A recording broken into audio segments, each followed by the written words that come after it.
Hello friends, welcome to our channel Lokseva exam. ठीक है, powered by whiteboard learning app. तो दोस्तों, हम लोग डिस्कस कर रहे हैं जो लेबर लॉज इंडस्ट्रियल रिलेशन से रिलेटेड टॉपिक्स है, एक्ट से इंपॉर्टेंट एक्ट्स, उसमें specially examinations like RRB, staff and welfare inspector या यूपीएससी के द्वारा जो ईपीएफओ एक्ट आता है, राइट। तो आज का जो हमारा टॉपिक है दोस्तों, आज का जो हमारा टॉपिक है क्या है, आज का टॉपिक हमारा ईपीएफओ। आपको पता है बहुत इंपॉर्टेंट है, एम्प्लॉय प्रोविडेंट फंड, ईपीएफओ जिसको शॉर्ट फॉर्म बोलते हैं, employ provident fund and miscellaneous provisions act 1952 इसका फुल फॉर्म है, राइट। ठीक है, तो एमसीक्यूज इसमें देखेंगे, टॉप मोस्ट इंपोर्टेंट 50 एमसीक्यूज। ठीक है, तो यहाँ पे देखिए मोस्ट इंपोर्टेंट एमसीक्यूज। ईपीएफ अधिनियम 1952 की लागू तिथि क्या है।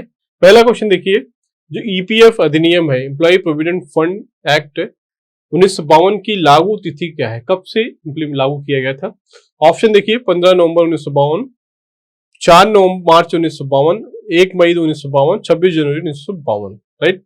इसका आंसर है दोस्तों 4 मार्च, राइट। 4 मार्च 1952 अधिनियम को, ईपीएफ अधिनियम को 4 मार्च 1952 से प्रभाव में लाया गया है, राइट। तो इसका आंसर है सिंपली, ये कई बार पूछा गया है, डेट्स भी पूछते हैं, तो 4 मार्च 1952 को ये इंप्लीमेंट हुआ, राइट। समझ गए। चलो दूसरा क्वेश्चन देखते हैं। ईपीएफ अधिनियम का उद्देश्य क्या है, इसका थ्योरी हमने ऑलरेडी डिस्कस कर लिया था। मेन प्रोविजंस क्या क्या है, इंपॉर्टेंट सेक्शंस क्या क्या हैं, वो सारी चीजें हम लोग ऑलरेडी डिस्कस कर चुके हैं। आज का जो टॉपिक ये है एमसीक्यूज, तो एमसीक्यूज डिस्कस करते हैं। दूसरा एमसीक्यूज देखिए यहाँ पे, ईपीएफ अधिनियम का उद्देश्य क्या है, इसका पर्पस क्या है, what is the purpose of objective of EPF act. ठीक है, तो ऑप्शन देखिए, कर्मचारियों के लिए रोजगार सुनिश्चित करना, कर्मचारियों के लिए सामाजिक सुरक्षा प्रदान करना, कर्मचारियों के वेतन को नियंत्रित करना, कर्मचारियों के लिए बोनस प्रदान करना। आपको पता है the main purpose of EPF act is to social security of the employees. तो इसका आंसर क्या है, बी हो जाएगा। ठीक है, कर्मचारियों के लिए सामाजिक सुरक्षा प्रदान करना इसका मेन उद्देश्य, यहाँ पे वही चीज देखिए यहाँ पे लिखा हुआ, राइट। सामाजिक सुरक्षा और पेंशन जैसे लाभ प्रदान करना है, राइट। अंडरस्टूड, क्लियर है। आई थिंक यहाँ पे कोई डाउट नहीं होना चाहिए। चलिए आगे बढ़ते हैं क्विकली। तीसरा क्वेश्चन देखिए यहाँ पे, अधिनियम किस प्रकार के प्रतिष्ठानों पर लागू होता है, बहुत इंपॉर्टेंट क्वेश्चन है। एप्लीकेबिलिटी ऑफ द, इसका क्या है, applicability of this act, EPF act, तो कहां पे लागू होता है, कितने कर्मचारी होने चाहिए। मान लीजिए किसी संस्था में केवल 5 एम्प्लॉय काम करते हैं, 5 कर्मचारी हैं, तो क्या ये ईपीएफ एक्ट लागू होगा वहां पे, या वहां पे 5 या 10 लोग काम करते हैं तब भी क्या लागू होगा। इस तरह से what is the applicability clause for this act. Basic question ये है कि अधिनियम किस प्रकार के प्रतिष्ठानों पर लागू होता है।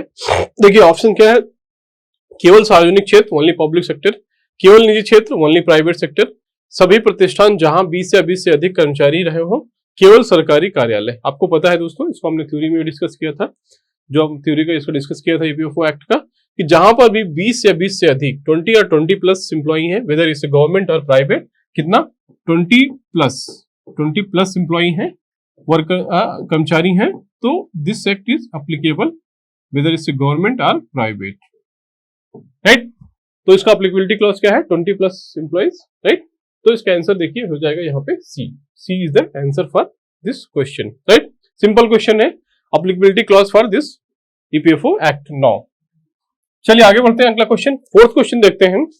कर्मचारी की परिभाषा, जो एम्प्लॉय की डेफिनेशन है, वर्कमैन की, यह है कर्मचारी की परिभाषा अधिनियम किस धारा में दी गई है। जो कर्मचारी की डेफिनेशन है, definition of employ is mentioned in which section of the act. ठीक है, देखिए यहाँ पे ऑप्शन क्या है, धारा 2A, धारा 2F, धारा 3, धारा 6।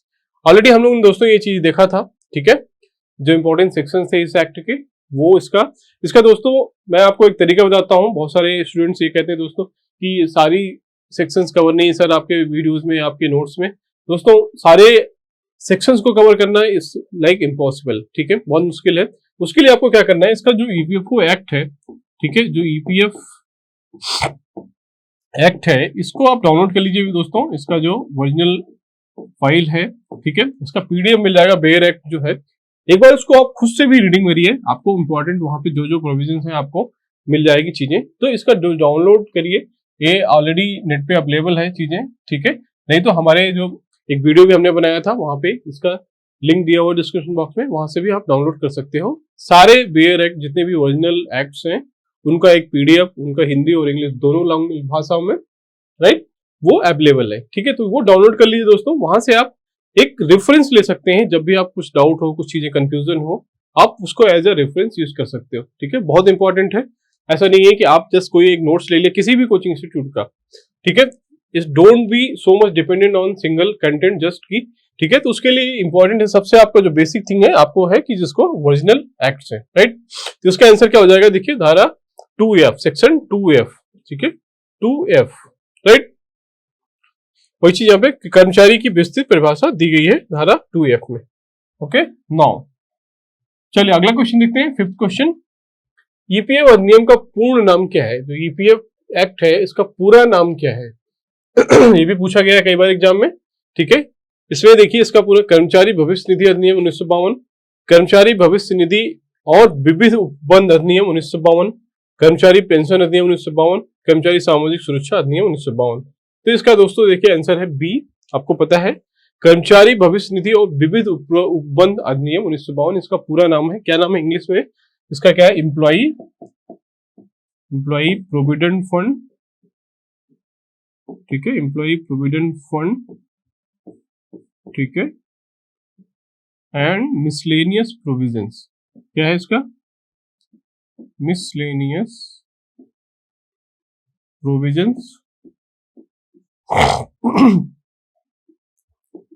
Provisions act 1952, right. ये इसका पूरा नाम है, right.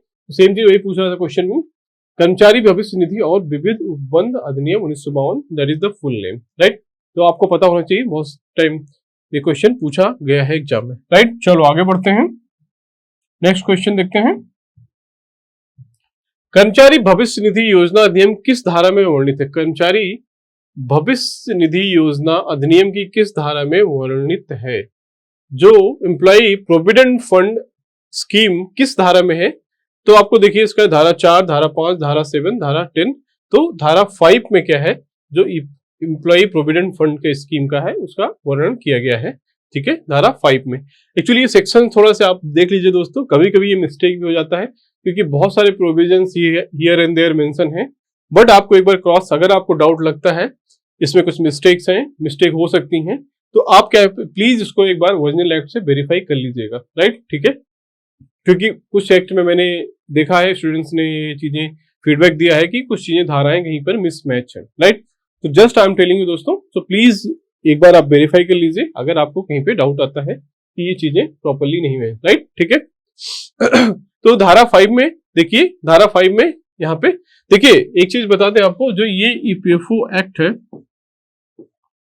Employ provident fund act जो 1952 है, इसमें देखिए दोस्तों 3 चीजें हैं इंपॉर्टेंट, बहुत इंपॉर्टेंट है, एंड मिसलेनियस प्रोविजंस। तो इसमें पहला है देखिए ईपीएफ एक्ट, ठीक है, इसको या स्कीम बोलते हैं, एम्प्लॉय प्रोविडेंट फंड स्कीम, जो कि यहाँ पे पूछा था, ठीक है, धारा पर। दूसरा क्या है दोस्तों, इसमें employ EPS, employ pension scheme, EPS 95 जिसे बोलते हैं, या ईपीएस भी, एम्प्लॉय पेंशन स्कीम। तीसरा इसमें इंपॉर्टेंट योजना क्या है, EDLI, employ deposit linked insurance, EDLI, right. ये 3 बेसिक मेन योजनाएं हैं जो कि इस एक्ट का पार्ट है। कभी ये भी पूछता है कि इसके कितने कौन कौन से इंपॉर्टेंट पार्ट है, तो ईपीएफ है, ईपीएस और ईडीएलआई। आगे हम देखेंगे इसमें एमसीक्यूज, बट हम जस्ट आपको एक रेफरेंस के लिए बता दिया मैंने। तो यहाँ पे पूछ रहा था जो पहला ईपीएफ है वो किस सेक्शन में है, तो ये section 5 of the original act, जो employ provident fund and miscellaneous provisions act उसको पूरा नाम है, राइट। तो उसके धारा 5 में ये चीज उसका वर्णन है, राइट। चलो आगे बढ़ते हैं।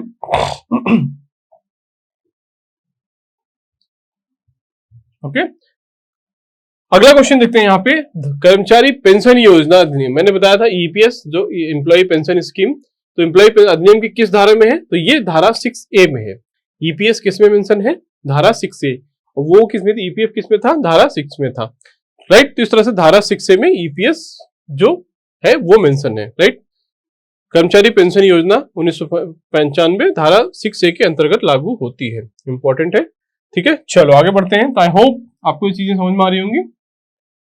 कर्मचारी जमा लिंक बीमा योजना, एम्प्लॉय डिपॉजिट लिंक्ड इंश्योरेंस, ठीक है, अधिनियम किस धारा में है दोस्तों? ये चीजें भी हमने देखा था कि ये धारा 6C में है। किसमें? 6C, इंपॉर्टेंट है ये भी। तो मैंने तीनों स्कीम किस किस धारा में है ये आपको पता होनी चाहिए, यहाँ पे उसके एमसीक्यूज भी हैं, तो आपको कंफ्यूजन नहीं होना चाहिए। अंडरस्टूड? ठीक है, तो धारा 6 में देखिए ये चीजें यहाँ पे हैं, राइट। अगला क्वेश्चन क्या देखिए क्या है, ईडीएलआई जो एम्प्लॉय डिपॉजिट लिंक्ड स्कीम है, एम्प्लॉय जो बीमा योजना है, का लाभ किस घटना पर मिलता है? ईडीएलआई किस लिए है? चलिए ये ऑप्शन देखिए, सेवानिवृत्ति पर, कर्मचारी की मृत्यु पर, बीमारी पर या प्रमोशन पर। आपको पता है जो एम्प्लॉय डिपॉजिट लिंक्ड इंश्योरेंस है, ये क्या है, सपोज इन केस आप सपोज एम्प्लॉय की डेथ हो जाती है, तो उस केस में ये लगभग 7 लाख, अभी जो फिलहाल इसका है 7 लाख तक आपका एक तरह का लाइफ टर्म लाइफ इंश्योरेंस है। ठीक है, तो लाइफ इंश्योरेंस ये है एक तरह का टर्म इंश्योरेंस है, in case of any death then it will given to your family, जो भी नॉमिनी होंगे उनको दिया जाएगा। तो ये क्या है, कर्मचारी की मृत्यु पर ये चीज मिलेगी, राइट। यदि सेवा के दौरान कर्मचारी की मृत्यु हो जाती है तो ईडीएलआई योजना के तहत बीमा राशि दी जाती है। अंडरस्टूड? ठीक है, तो ये इंपॉर्टेंट है। नाउ अगला क्वेश्चन देखते हैं, ईपीएफ योजना के तहत नियोक्ता का योगदान क्या है? ईपीएफ में दोस्तों आपको पता है एम्प्लॉय प्रोविडेंट फंड, इसमें नियोक्ता मतलब जो एम्प्लॉयर है, नियोक्ता मतलब क्या है, नियोक्ता यहाँ पे नियोक्ता का मतलब है जो एम्प्लॉयर है, एम्प्लॉयर मतलब जो फैक्ट्री का मैनेजमेंट है, राइट। एम्प्लॉयर मतलब कितना योगदान देता है, तो ऑप्शन देखिए 10%, 12%, 14%, 8%। तो ये दोस्तों आंसर है 12%, ठीक है, 12%। और एम्प्लॉय भी कितना कंट्रीब्यूट करता है, एम्प्लॉय का भी कंट्रीब्यूशन, ठीक है, एम्प्लॉय का भी कितना है 12%। इसमें कुछ परसेंट ईपीएस में जाता है, ठीक है, कुछ परसेंट ईडीएलआई में जाता है। टोटल मिला के कितना, टोटल दोनों मिला के कितना 24% कंट्रीब्यूशन रहता है। How much? 24%। इसमें से क्या है, कुछ परसेंट क्या ईडीएलआई में जाता है, जैसे 0.5%, कुछ परसेंट ईपीएस में जाता है 8.33% ऑफ कैप टू 15,000 ऑफ, ठीक है। ये सारी चीजें हैं, डिटेल में ये चीज देखेंगे, जस्ट यहाँ पे मैंने आपको एक इंट्रोडक्शन बताया। अंडरस्टूड? चलो अगला क्वेश्चन देते हैं, धारा 7A किस चीज से संबंधित है? धारा जो 7A है, सेक्शन 7A का संबंध किससे है? ऑप्शन देखिए, अपील प्रक्रिया, निर्धारण और वसूली, योजना निर्माण एंड दंड। तो इसका देखिए निर्धारण और वसूली से संबंधित धारा 7A के तहत अधिकारियों को बकाया निधि का निर्धारण और वसूली का अधिकार है। अंडरस्टूड? समझ गए? ठीक है, तो 7A के तहत ये क्या है, निर्धारण और वसूली का प्रोविजन मेंशन है, ठीक है। अंडरस्टूड? चलो आगे बढ़ते हैं। अपीलीय अधिकरण का गठन किस धारा में किया गया? जो अपीली अथॉरिटी है उसका गठन किस धारा में किया गया है? देखिए, ठीक है, धारा 7B, धारा 7C, धारा 7D, धारा 8, ठीक है। तो इसका आंसर क्या है दोस्तों, धारा 7D। यहाँ पे क्या है, जो अपीली अथॉरिटी का गठन धारा 7D के तहत किया गया है, ठीक है। These are the factual questions, आपको इसको थोड़ी धीरे धीरे याद करना पड़ेगा। कई बार जब आप प्रैक्टिस करेंगे सारे क्वेश्चन तो शायद आपको वैसे याद हो जाए, ठीक है, इसको जरूरत नहीं पड़ेगी आपको रटने की। अंडरस्टूड? ठीक है, चलो अगला क्वेश्चन देखते हैं, ईपीएफ योगदान की वसूली अधिनियम किस धारा में की गई है? ठीक है, वसूली अधिनियम की किस धारा में की गई है, योगदान की वसूली किस धारा में? तो ऑप्शन देखिए, धारा 8, धारा 7, धारा 6, धारा 5। तो इसका आंसर क्या है, धारा 8।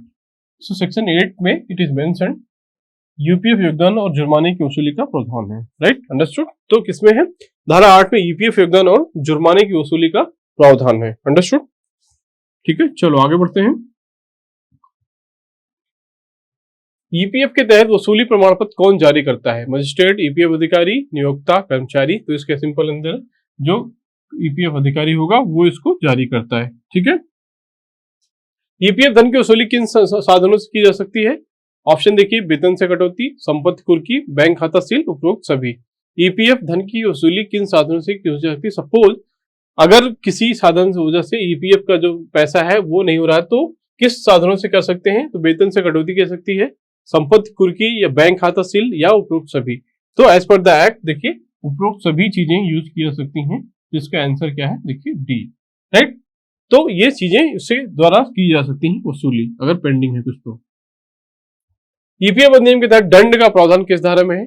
दंड मतलब की पेनल्टी, मान लीजिए उसमें कुछ पेनल्टी का प्रोविजन किसमें है? सेक्शन 14 में, सेक्शन धारा 14 में, राइट। अंडरस्टूड? तो गैर अनुपालन के लिए दंडात्मक प्रावधान धारा 14 में है, राइट। सिंपल है इसमें वो। ईपीएफ अधिनियम में दोहराव अपराध के लिए, मान लीजिए रिपीटेड क्राइम, रिपीटेड बार बार क्या हो सकते हैं, कई बार मिस्टेक कर रहे हैं, रिपीटेड दोहराव अपराध मतलब कि रिपीटेड क्राइम। ऑप्शन देखिए, 6 महीने, 1 वर्ष, 3 वर्ष, 5 वर्ष। तो देखिए अगर कोई रिपीटेड क्राइम करता है तो 3 वर्ष तक की उसको सजा हो सकती है। अगर मान लीजिए सेम क्राइम वो बार बार दोहरा रहा है देन 3 वर्ष। ईपीएफ अधिनियम दोहराव अपराध के लिए अधिकतम सजा क्या होगी? 3 साल। ठीक है, दोहराव अपराध के लिए 3 वर्ष तक की कैद या जुर्माना दोनों का प्रावधान है। अंडरस्टूड? ठीक है, चलो आगे बढ़ते हैं। कर्मचारी भविष्य निधि योजना ईपीएफ स्कीम मैंने बताया था कि इस तहत सदस्यता प्राप्त करने की आयु सीमा क्या है? मिनिमम आयु सीमा क्या है, मतलब मैक्सिमम कितने साल का जो है, सपोज आप मैक्सिमम कितने साल के हैं कि जिससे कि आपको इसकी मेंबरशिप मिल सकती है, जो यूपीएफ एक्ट है। मैक्सिमम अप टू देखिए 58 ईयर्स। 50 ईयर्स के बाद आप 58 के बाद आपको इसकी सदस्यता नहीं मिलेगी। ठीक है, तो मैक्सिमम आप क्या है 58 ईयर्स तक इसकी सदस्यता हो सकती है। ठीक है, 50 ईयर्स तक आप उसके मेंबर हो सकते हैं। ठीक है, अंडरस्टूड? समता 50 ईयर्स की आयु तक होती है, बनी रहती है, उसके बाद पेंशन योजना लागू हो जाती है। तो 50 ईयर्स के बाद में आप पेंशन के लिए एलिजिबल हो जाएंगे, बट आप कंटिन्यू कर सकते हो 60 साल तक। But as per this 58 years के बाद you are eligible for pension as per the EPF act, right? तो 58 साल के बाद जो भी आपको एलिजिबल पेंशन अमाउंट है आप उसको ले सकते हो, आप स्कीम से एग्जिट कर सकते। नहीं तो आप डिफर्ड पेंशन भी इसमें एक ऑप्शन होता है कि आप 60 साल तक भी अगर आपका सर्विस चल रही है तो 60 साल तक भी आप उसको कर सकते हो। That is called as deferred pension. तो आपको 60 साल के बाद उसमें पेंशन मिलेगी। ठीक है, अंडरस्टूड? समझ गए दोस्तों? तो ये इसका एक वो है। ठीक है, चलो अधिनियम के अनुसार नियोक्ता को कर्मचारियों का अंशदान कब तक जमा करना आवश्यक है? मान लीजिए जो ईपीएफ का जो कॉन्ट्रीब्यूशन है 12%, ठीक है, तो कर्मचारियों का अंशदान कब तक करना आवश्यक है, किस डेट तक? मान लीजिए तो ऑप्शन देखिए, प्रत्येक माह की 7 तारीख तक, प्रत्येक माह की 10 तारीख तक, प्रत्येक माह की 15 तारीख तक, प्रत्येक माह की 30 तारीख तक। तो इसका आंसर देखिए प्रत्येक माह की 7 तारीख तक। ठीक है, ईपीएफ अनुसार नियोक्ता को कर्मचारियों और स्वयं का अंशदान प्रत्येक माह की 7 तक खाते में जमा करना होता है। ठीक है, for every month by 7th of that month. ठीक है, आपको जो एम्प्लॉयर का कॉन्ट्रीब्यूशन है, दोनों का कॉन्ट्रीब्यूशन आपको उसके खाते में जमा करना आवश्यक है। ठीक है, अंडरस्टूड? तो इसका आंसर देखिए क्या हो जाएगा, इसका आंसर है ए, राइट? प्रत्येक माह की 7 तारीख तक, 7 तारीख तक। अंडरस्टूड? आगे बढ़े, चलो। ईपीएफ अधिनियम 1952 के अंतर्गत फंड किसके स्वामित्व में होता है? जो फंड है किसके स्वामित्व में होता है? ठीक है, ऑप्शन देखिए, कर्मचारी का, नियोक्ता का, सरकार का, ट्रस्टी का। ठीक है, तो यहां पे देखिए इसका आंसर क्या है, ट्रस्टी का। तो ट्रस्टी होता है कर्मचारी भविष्य निधि ट्रस्ट द्वारा फंड का प्रबंधन किया जाता है, जहां ट्रस्टी फंड के संरक्षक होते हैं। तो बहुत सारे जो ऑर्गेनाइजेशन है जो कि जहां पे एक ईपीएफ ट्रस्ट है, जो लोग क्या है इसके ट्रस्ट के लोग हैं, ट्रस्टी हैं, वो लोग इसके फंड के क्या होते हैं, स्वामित्व होते हैं, ओनरशिप होती है, वो उसको मैनेज करते हैं, राइट? ठीक है, नौ ईपीएफ अधिनियम के तहत पेंशन योजना किस वर्ष लागू की गई थी? आपको बताया था उसमें 3 चीजें हैं। तो जो इसके तहत जो अधिनियम ईपीएस था, एम्प्लॉय पेंशन योजना, किस वर्ष लागू की गई थी? ऑप्शन देखिए, इसका आंसर है 1995। ये फेमस है बहुत, किस नाम से? ईपीएस 95। किस नाम से? ईपीएस 95। ठीक है, तो ईपीएस 95 के नाम से ये फेमस है, राइट? ठीक है, तो इसका जो है 1995 में लागू की गई थी। इसमें क्या पेंशन मिलने का प्रोविजन है। नौ ईपीएफ अधिनियम के अनुसार भविष्य निधि आयुक्त, प्रोविडेंट फंड कमिश्नर की नियुक्ति कौन करता है? ठीक है, ऑप्शन देखिए, संसद, केंद्र सरकार, राज्य सरकार, सुप्रीम कोर्ट। आपको पता है दोस्तों ये केंद्र सरकार, क्योंकि केंद्र के अंदर आता है ईपीएफ जो ऑर्गेनाइजेशन है। तो इसका जो है provident fund commissioner, assistant provident commissioner की वैकेंसी आती है, आपको पता है यूपीएससी के द्वारा। ठीक है, तो उसी तरह से जो प्रोविडेंट फंड कमिश्नर है वो कौन करता है? केंद्र सरकार के द्वारा उसकी नियुक्ति होती है। अंडरस्टूड? चलो, ईपीएफ अधिनियम की धारा 14B किससे संबंधित है? क्या सेक्शन 14B किससे संबंधित है? ठीक है, फंड में जमा राशि की वापसी, विलंब से भुगतान पर दंड, अपीली प्रक्रिया, जांच का तरीका। तो विलंब से भुगतान पर दंड ये किससे है? इसका आंसर क्या है? विलंब से भुगतान पर दंड, ये सेक्शन 14B में मेंशन है। अंडरस्टूड? चलो अगला क्वेश्चन देखते हैं। ईपीएफ अधिनियम के तहत ग्रेच्युटी का भुगतान किसके अधीन किया जाता है? इसमें क्या है, ईपीएफ अधिनियम के अंदर मेंशन है ग्रेच्युटी का भी पेमेंट। ठीक है, तो वो किस एक्ट के तहत पूछ रहा है? तो ईपीएफ अधिनियम, ग्रेच्युटी भुगतान अधिनियम 1972, मजदूरी भुगतान अधिनियम, बोनस अधिनियम। तो आपको पता है इसके लिए एक सेपरेट वो है payment of gratuity act 1972, right? तो इसका आंसर क्या है? बी। इसके लिए सेपरेट एक्ट है, payment of gratuity act 1972, already there is separate act, तो इसका आंसर देखिए हो जाएगा पी। ठीक है, चलो अगला क्वेश्चन देखते हैं। ईपीएफ अधिनियम के तहत फंड में कितने प्रकार की योजनाएं शामिल होती हैं? ठीक है, इसमें जो फंड है वो कितने प्रकार की योजनाएं शामिल हैं? तो आपको पता ही है कि इसमें 3 तरह की योजनाएं हैं, ऑलरेडी हमने देखा था अभी। एक है कर्मचारी भविष्य निधि योजना, एम्प्लॉय प्रोविडेंट फंड, एक है ईपीएस कर्मचारी पेंशन स्कीम, एक है ईडीएलआई कर्मचारी जमा लिंक बीमा योजना। ये 3 चीजें ऑलरेडी हमने देखा था कि यहाँ पर 3 मेन है, राइट। चलो आगे बढ़ते हैं।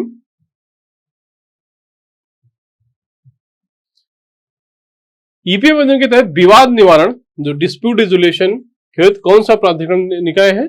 मजदूरी बोर्ड, ट्रिब्यूनल, अपीली प्राधिकरण, ईपीएफ अपीली न्यायाधिकरण। ठीक है, इसका आंसर दोस्तों पता है ईपीएफ जो ईपीएफ अपीली प्राधिकरण है अथॉरिटी, ठीक है, ट्रिब्यूनल से उसके अंदर ये चीजें होती हैं।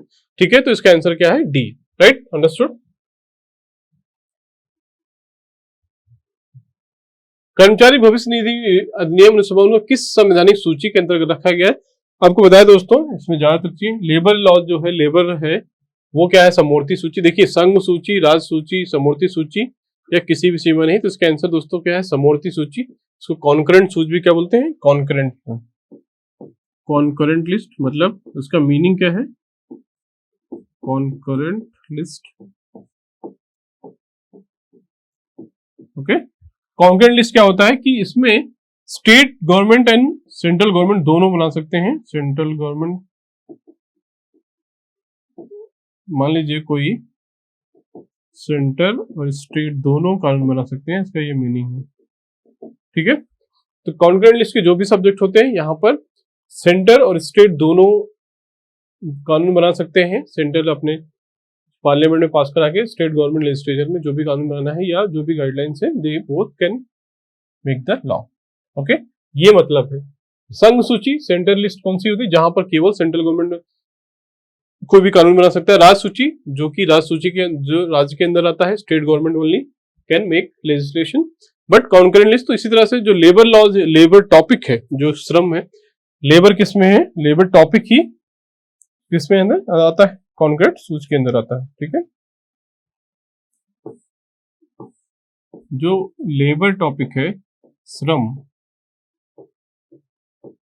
Labour is concurrent list subject. ठीक है, कॉन्करेंट लिस्ट सब्जेक्ट।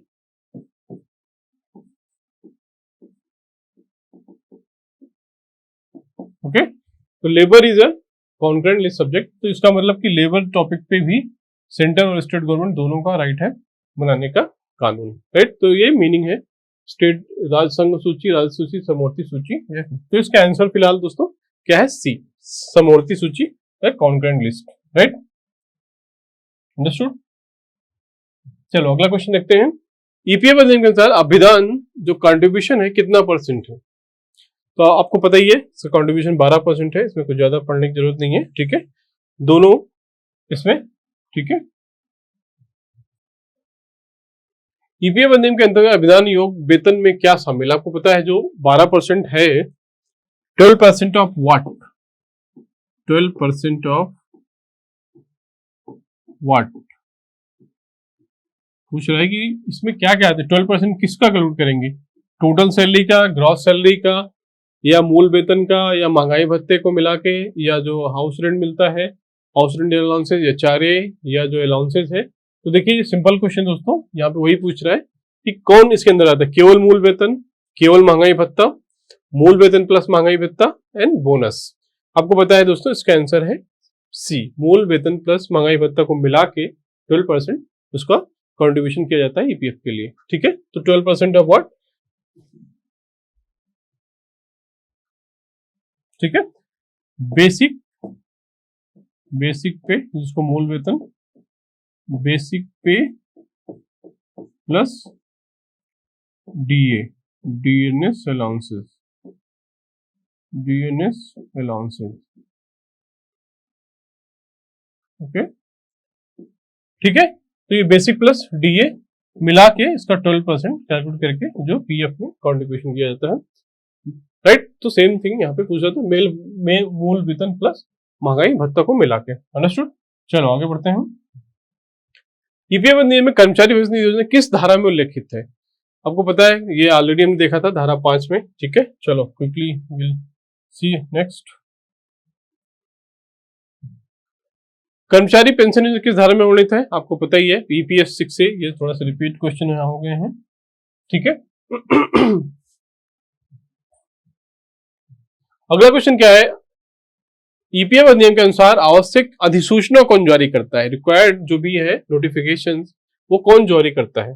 ठीक है, तो आपको पता है ईपीएफ किसके अंदर कंट्रोल में आता है? राज्य सरकार, केंद्र सरकार, ईपीएफओ एंड कर्मचारी संघ। ठीक है, इसके तहत जो भी अधिसूचनाएं होंगी दोस्तों, वो केंद्र सरकार के अंदर आएंगी। तो इसका आंसर देखिए, केंद्र सरकार के द्वारा। ईपीएफओ उसका मैनेजिंग फंड्स है, एम्प्लॉय प्रोविडेंट फंड ऑर्गेनाइजेशन, जो कि ओवरऑल इसको मैनेज करता है। बट फाइनली जो नोटिफिकेशन आते हैं वो कौन करता है? केंद्र संघ या सेंट्रल गवर्नमेंट। राइट, ठीक है।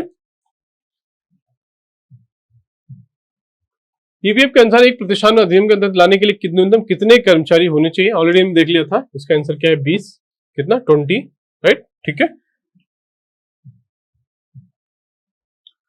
ईपीएफ अधिनियम के तहत अपील करने की समय सीमा कितनी की है? मान लीजिए इसके अंदर कोई अपील करना है आपको, तो कितने दिन के अंदर अपील किया सकता है? देखिए ऑप्शन क्या, 30 दिन, 45 दिन, 60 दिन, 90 दिन। इसका आंसर देखिए दोस्तों, 60 दिन, 60 डेज। धारा 7I के अनुसार अपील दायर करने की सीमा आदेश की प्राप्ति से 30 दिन तक है। जब आपको आदेश मिला तो उसके 60 दिन तक you can file appeal. Understood? समझ गए? चलो नेक्स्ट क्वेश्चन देखते हैं। ईपीएफ अधिनियम में वसूली प्रमाण पत्र कौन जारी करता है? ऑप्शन देखिए, क्षेत्रीय आयोग, रीजनल कमिश्नर्स, एम्प्लॉयर, कर्मचारी प्रतिनिधि, निरीक्षक। तो इसका जो ऑप्शन है दोस्तों क्या है? इसका आंसर है रीजनल कमिश्नर्स, क्षेत्रीय आयुक्त होते हैं जो। ठीक है, रीजनल आयोग। ठीक है, इसका आंसर क्या है? ठीक है, चलो आगे बढ़ते हैं। ईपीएफ अधिनियम के अनुसार धारा 7A किस संबंधित है? निर्धारण और वसूली, ऑलरेडी हम देख लिया था। ठीक है, ये चीजें हमने ऑलरेडी डिस्कस कर लिया था। इंस्पेक्टर की भूमिका किस धारा में परिभाषित की गई है? ईपीएफ अधिनियम के अंतर्गत इंस्पेक्टर की भूमिका किस धारा में परिभाषित की गई है? ऑप्शन देखिए, धारा 12, धारा 13, धारा 13A, धारा 8। तो इसका आंसर क्या है? धारा 13। ठीक है, धारा 13 में के इंस्पेक्टर की आयु, नियुक्ति और अधिकारों का उल्लेख किया गया है। उसकी नियुक्ति और अधिकारों का उल्लेख किया गया है यहाँ पे। Right, understood? ठीक है, चलो आगे बढ़ते हैं। आई होप आपको समझ में आ रहा होगा। मैं थोड़ा फास्ट चल रहा हूँ क्योंकि इसमें कुछ एक्सप्लेनेशन के लिए ज्यादा है नहीं, it's all factual in nature. ठीक है, फैक्चुअल बेस्ड क्वेश्चन है, इसमें ज्यादा कुछ आपको बहुत ज्यादा थ्योरी डिस्कशन की जरूरत नहीं है। अंडरस्टूड? ईपीएफ अधिनियम के अनुसार कर्मचारियों के लिए बीमा योजना कौन सी है? आपको पता है, ये बहुत सिंपल है। ठीक है, कर्मचारियों के लिए बीमा योजना कौन सी है? बीमा योजना बताया था, ईडीएलआई। ठीक है, ईडीएलआई क्या है? बीमा के लिए है। ईपीएस क्या है? पेंशन के लिए है। ईएसआईसी, एलआईसी तो है ही नहीं। ठीक है, तो इसका आंसर क्या हो जाएगा? ईडीएलआई। Right, understood? चलो आगे बढ़ते हैं। ईपीएफ अधिनियम के अंदर इंस्पेक्टर की भूमिका किस? ये अच्छा ऑलरेडी देख लिया हमने। ठीक है, ईपीएफ अधिनियम के तहत ईपीएफओ का पूर्ण रूप क्या है? ईपीएफओ का फुल फॉर्म पूछ सकता है। ठीक है, तो एम्प्लॉय प्रोविडेंट फंड ऑर्गेनाइजेशन, इसमें इसका आंसर क्या हो जाएगा? B, employees provident fund organisation. Simple है, इसमें ज्यादा कुछ है नहीं। Right, understood? Employees provident fund organisation, B is the answer. Right,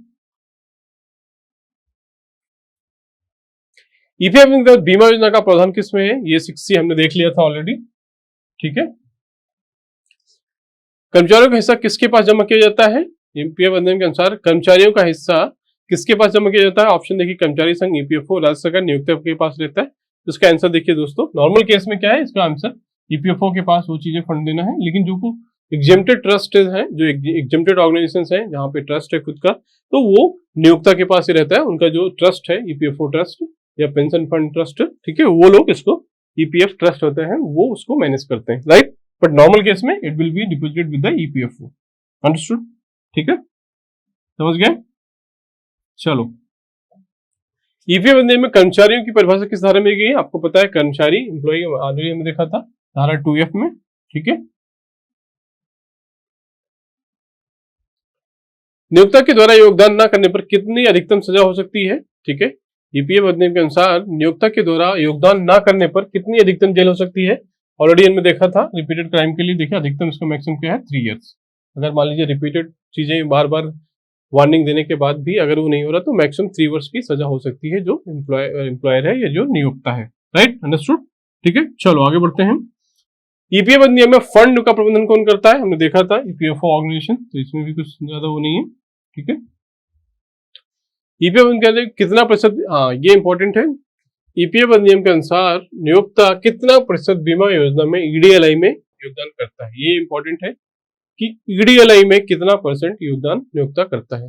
right, option देखिए 0.5%, 1%, 2%, 5%, तो इसका आंसर है दोस्तों 0.5%, ठीक है। जो 12% होता है, 12% कॉन्ट्रीब्यूशन करता है ये एम्प्लॉयर, उसमें से क्या है देखिए, उसमें से 0.5 कहा जाता है, 0.5 will be percent will go to, ठीक है, will go to EDLI, right, ठीक है। तो इसका 0.5% कहां पे जाता है, ईडीएलआई में सबमिट होता है, तो ये वही पूछ रहा था, तो योगदान कितना है 0.5%। ईपीएफ अधिनियम में ईपीएफओ का मुख्यालय कहां स्थित है, आपको पता है ईपीएफओ जो ऑर्गेनाइजेशन है उसका मुख्यालय ऑप्शन मुंबई, नई दिल्ली, चेन्नई, इसका नई दिल्ली देखिए, इसका जो ईपीएफओ का हेड ऑफिस है वो कहां पे है, नई दिल्ली में है, ठीक है, राइट। ईपीएफ कानून के अनुसार सुपरएनुएशन की आयु क्या है, सुपरएनुएशन की आयु क्या है, मैंने आपको बताया था ईपीएफ अधिनियम के तहत आप पेंशन के लिए एलिजिबल हो जाते हो कब, 58 ईयर्स में ही, भले ही आपकी रिटायरमेंट एज 60 है, but as per this act you are eligible for pension from 58 years. तो यहाँ पे देखिए इसका आंसर क्या होगा 58 ईयर्स। सुपरएनुएशन नॉर्मल केस में क्या होता है 60 साल होता है, या कहीं 62 ईयर्स भी, 65 years, but as per the EPF act 50 years age में आप सुपरएनुएट हो सकते हैं, आप पेंशन के लिए एलिजिबल हो, अंडरस्टूड, ठीक है। चलो आगे बढ़ते हैं। ईपीएफ के तहत ईपीएफ अकाउंट नंबर में कितने अंक होते हैं, ठीक है, ईपीएफ का एक अकाउंट नंबर होता है, आपको पता है, राइट, जैसे यूएएन नंबर होता है, यूनिक अकाउंट नंबर, राइट, इसको क्या बोलते हैं, यूएएन, ठीक है, यूनिक अकाउंट नंबर, ठीक है,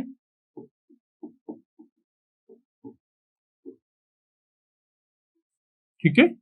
तो आपको यूएएन नंबर होता है, आपको इस तरह से पता होगा, प्रान होता है, परमानेंट रिटायरमेंट अकाउंट नंबर, ये किस में होता है, ये एनपीएस में होता है, राइट। तो यूएएन किस में होता है, ये होता है ईपीएफओ में, पूछ सकता है ये क्वेश्चन भी, राइट।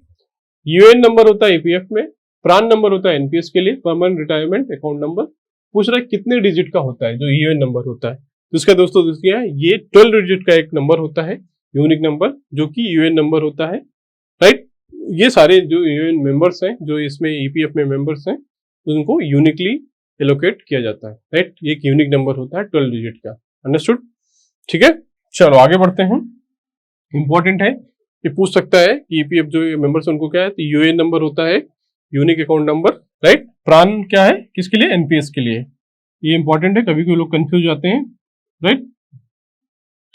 ईपीएफ अधिनियम में जमा राशि की निकासी से पहले कम से कम कितने वर्ष की सेवा पूरी करनी होती है, तो देखिए ईपीएफ का जो रूल है कि मिनिमम आपको कितना 5 इयर्स तक सर्विस करना है, then only you are eligible for provident fund, कितना 5 इयर्स, हाउ मच, ठीक है, मिनिमम आप 5 इयर्स हैं करते हैं, ठीक है, निकासी पर कर लाभ पाने के लिए 5 वर्ष की सेवा अनिवार्य होती, वहां पे आपको तब टैक्स बेनिफिट मिलेगा, ठीक है, अंडरस्टूड, ठीक है।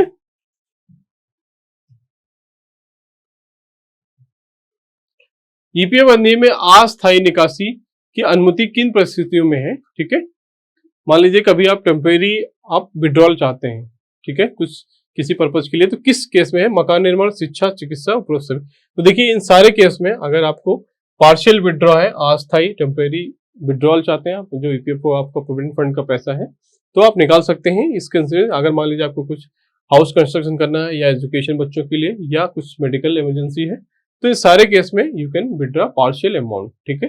इसमें लोन होते हैं, पीएफ लोन्स दिए जाते हैं रिटर्नेबल नॉन रिटर्नेबल बेसिस पे, तो आप रिटर्नेबल क्या होता है कि आप रिटर्न करोगे, सेम पैसा विथ इंटरेस्ट आपके अकाउंट में जाएगा, ओनली कुछ चार्जेस लेंगे जो नियोक्ता लेगा या जो ट्रस्ट होता है ईपीएफओ के द्वारा लिया जाएगा for maintaining that cost, but interest का पैसा आप पे करोगे। इसी तरह से देखिए जो ये रिटर्नेबल, नॉन रिटर्नेबल होता है, उस केस में आपको रिटर्न करने की जरूरत नहीं, आपको वो पैसा आपको दे दिया जाता है। तो इस तरह से ये दो सारे केसेस में वो चीजें एप्लीकेबल है। अंडरस्टूड? ओके, नाउ ईपीएफ ब्याज दर कौन करता है? आपको पता है कि ईपीएफओ, ये जो भी एम्प्लॉय प्रोविडेंट फंड है, कर्मचारी भविष्य निधि का जो पैसा है, उस पर एक इंटरेस्ट डिक्लेयर किया जाता है ईयरली कि कितना % ब्याज दिया जाएगा, जो भी फंड्स है, जो भी एम्प्लॉयर का टोटल फंड्स है, उस पर कितना % ब्याज दिया जाएगा, वो कौन तय करता है? ऑप्शन देखिए, ए कर्मचारी संघ, बी ईपीएफओ, सी वित्त मंत्रालय, डी केंद्र सरकार। ठीक है, तो देखिए इसका देखिए कौन तय करता है, तो यहाँ पे थोड़ा क्वेश्चन ये है, तो इसका देखिए यहाँ पे एक्सप्लेनेशन में सही दिया हुआ है कि ब्याज दर की सिफारिश ईपीएफओ करता है, recommended by EPFO, but finally केंद्र सरकार मंजूरी देती है। राइट, तो फाइनली यहाँ पे देखिए ईपीएफओ होगा इसका आंसर, बट अगर केंद्र सरकार भी मान सकता है कि फाइनली तो केंद्र सरकार डिसाइड करती है, but it is recommended by EPFO. Simple है, ईपीएफओ करता है, बट फाइनली जो मिनिस्ट्री, जो गवर्नमेंट है, सेंट्रल गवर्नमेंट, उसके द्वारा ये चीजें आती हैं। Right, understood? ठीक है, तो ये थोड़ा से क्वेश्चन का वो है, डिपेंडिंग ऑन क्वेश्चन इसका आंसर ईपीएफओ भी हो सकता है या केंद्र सरकार भी हो सकता है। अंडरस्टूड? ठीक है, आई होप क्लियर होगा यहाँ पे। ठीक है, ईपीएफ अधिनियम अधिनियम लागू होने की स्थिति तय हुई है, तो ये चीजें ईपीएफ अधिनियम 1 नवंबर 1952 से लागू किया गया था। ये ईपीएफ अधिनियम की बात कर रहा है, जो ईपीएफ सिंगल अधिनियम है। ठीक है, तो उसका डेट अलग था, तो जस्ट आप देख लीजिएगा ये चीजें। राइट, ठीक है, तो दोस्तों ये हमने देखा आज लगभग 50 एमसीक्यूज जो employ provident fund act and miscellaneous provisions act पे बन सकता था। सारे 50 क्वेश्चन जो इंपॉर्टेंट प्रोविजंस है, जितने बन सकते हैं, हम लोगों ने यहाँ पे देखा। राइट, आई होप ईपीएफओ से रिलेटेड जो भी क्वेश्चन बनेंगे आप इसमें से कवर कर सकते हो। स्टिल इस पे थोड़ा सा और भी हम इसमें कंटेंट ऐड करेंगे। राइट, कुछ और क्वेश्चन देखेंगे या थ्योरी पे और भी वीडियोस हो सकते हैं। राइट, सो ठीक है, इसको आप इसकी थ्योरी पढ़िए, फिर एक्ट के वीडियोस को देखिए, एमसीक्यूज प्रैक्टिस करिए। ये सारे क्वेश्चंस आपको एमसीक्यूज फॉर्म में भी उपलब्ध है, आप वहां पे प्रैक्टिस कर सकते हो, आप अपना रैंक देख सकते हो, कितने क्वेश्चन सही हुए, सारी चीजें उपलब्ध है। इसका पीडीएफ भी आपको अवेलेबल करा दिया जाएगा। राइट, इस तरह से आपको पूरी तरह से आपको तैयारी, सारी चीजें, theory plus MCQs plus practice, test series, everything आपको वहां पे कराया जा रहा है। राइट फ्रेंड्स, ठीक है, चलिए, तो thank you for watching this video. See you with the next content with new video. Right, thank you.